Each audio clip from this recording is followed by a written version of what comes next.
Yang pertama tentang mengapa Sayyidina Umar bin Khattab radhiyallahu anhu pada saat itu ya menghalangi Rasulullah SAW dari mensalatkan Abdullah bin Ubay bin Salul. Yang pertama karena beliau membaca ayat Al-Qur'anul Karim itu, pesan utama dari ayat tersebut memang agar Rasulullah SAW itu tidak ya memintakan ampunan dari orang-orang munafik yang mati, yaitu ketika Allah mengatakan tastaghfir lahum am lam tastaghfir lahum, ya kau mintakan ampun atau tidak kau mintakan ampun, sama saja bagi mereka. Kau mintakan ampun sab'ina marrat, 70 kali pun Allah tidak akan mengampuni mereka. La yaghfirullahu lahum, Allah tidak akan mengampuni mereka. Jadi kalau kita membaca langsung kan memang ya ini pesannya berarti jelas, jangan dimintakan ampunan. Wong dimintakan ampunan saja 70 kali tidak akan Allah ampuni kan. Tapi inilah Rasulullah SAW yang ditunjukkan kemuliaannya juga oleh Allah, selalu melihat ada celah untuk memperlihatkan rahmatnya Allah Subhanahu wa Ta'ala dan kasih sayangnya Rasulullah SAW, sehingga beliau mengatakan, lah ini kan tidak dilarang ya Umar, ini kalimatnya bukan eksplisit melarang, hanya implisit memang pesannya melarang. Cuma karena belum eksplisit, saya masih punya wilayah untuk melakukan satu terobosan, yaitu saya akan mintakan ampun lebih dari 70 kali. Mudah-mudahan Allah mengampuni.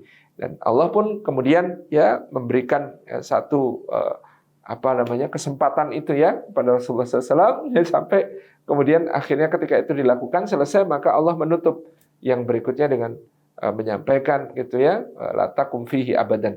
Setelah ini jangan sampai engkau sholat lagi untuk mereka, mintakan ampun lagi untuk mereka. Sudah tertutup semua kesempatan. Tapi memang di situ barangkali hikmahnya adalah Allah hendak ya menjaga hatinya Abdullah bin Ubay bin Salul. Putranya Abdullah bin Ubay bin Salul ini kan orang mukmin, orang mulia, dan dia sedih sekali atas kematian ayahnya. Dia ingin Rasulullah mensolatkan dan mendoakan ayahnya, ya, dan itu adalah kehadiran Rasulullah ke tempatnya menjadi sebuah penghiburan yang sangat besar bagi Abdullah bin Ubay bin Salul yang sangat teruji ya loyalitasnya kepada Allah dan Rasulnya, karena dia pernah mengatakan, ya kalau Rasulullah ingin membunuh ayah saya, jangan perintahkan orang lain, karena kalau orang lain yang diperintahkan nanti saya balas dendam, saya jadi berdosa dan bahkan murtad karena membunuh seorang mukmin. Tapi kalau Rasulullah ingin membunuh ayah saya, maka perintahkanlah saya.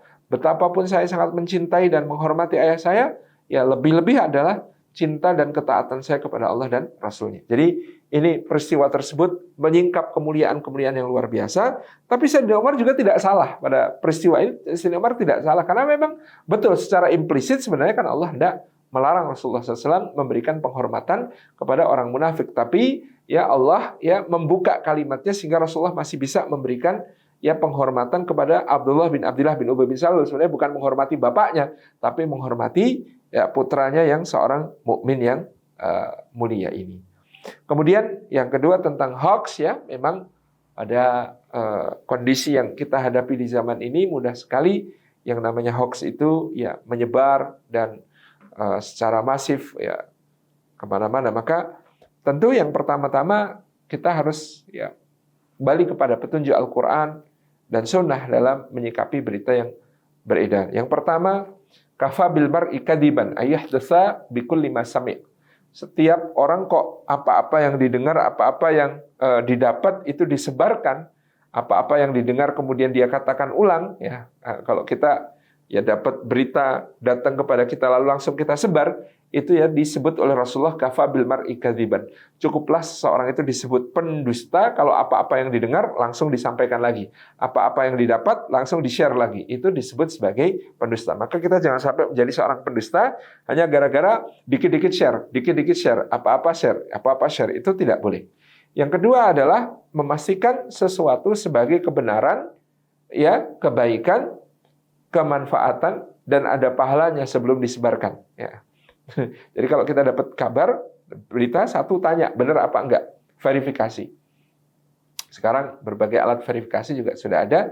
Kita bisa menggunakan mesin pencari dan lain sebagainya. Yang kedua, pastikan itu baik. Kira-kira kalau disebar baik enggak? Gitu. Yang kedua, ya ini baik ya, harus pastikan baik. Kalau tidak baik, meskipun benar tapi tidak baik, enggak usah disebar. Gitu ya. Cukup di kita saja kita tahu Itu benar, tapi tidak baik, nggak usah disebar. Yang ketiga manfaat.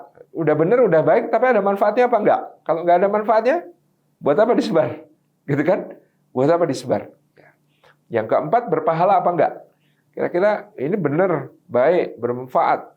Tapi kalau saya share, wah ada dosanya juga ya sudah nggak usah. Ya jadi pastikan benar, baik, bermanfaat, berpahala. Kalau itu ada, kita share. Kalau enggak, tahan dulu, hold dulu. Dan termasuk tabayun, yang namanya tabayun itu betul-betul meng-cross-check, mencari sumber-sumber sebelum menyebarkan kembali. Saya sering menegur orang yang kemudian menyebarkan satu kabar ke satu grup WhatsApp misalnya, kemudian di bawahnya dia tanya, maaf, ini benar nggak ya?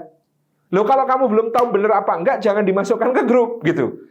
Adabnya tanya itu kepada yang memberi kabar, bukan kepada yang diberi kabar. Kita itu nggak boleh meng-cross-check berita kepada orang-orang yang kita beri kabar, apalagi itu di grup, bukan pribadi gitu kan. Kita sudah nge-share, di bawahnya ditulisi, maaf ini benar apa enggak ya. Yang lain kan belum tentu baca yang di bawahnya sudah baca yang kita share itu, sudah reshare lagi, di-share ulang kemana-mana, itu menyebarkan kabar yang belum jelas gitu ya. Jadi ini saya sering gemes sama orang nge-share, dia belum yakin benar apa enggak, terus di bawahnya dikasih pertanyaan, maaf, mungkin ada yang tahu ini benar apa enggak ya? Ini enggak boleh. Jadi saya kalau ditanya ini hukumnya apa saat menanyakan ke grup berita yang belum jelas kebenarannya, saya bilang haram. Yuk, kok keras banget hukum? Ya, memang haram. Kita nggak boleh men-share sesuatu dengan pertanyaan yang ragu di sebuah ranah wilayah yang semua orang bisa membaca dan kemudian bisa menyebarkan. Nggak boleh. Kecuali kita tanya kepada orang yang memang memiliki kompetensi untuk tahu tentang hal itu, paham tentang hal itu, ya sumbernya lebih dekat, A1 gitu ya.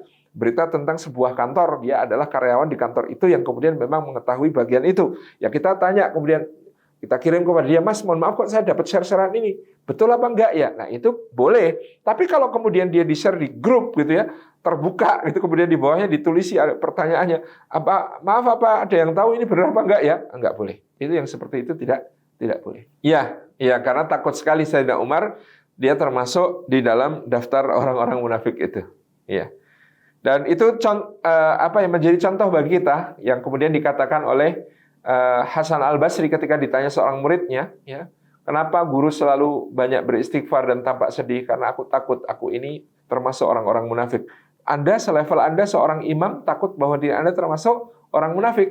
Maka kemudian Hasan Al-Basri mengatakan, bagaimana aku tidak takut termasuk orang munafik, sementara orang seperti Umar bin Khattab saja takut termasuk orang munafik.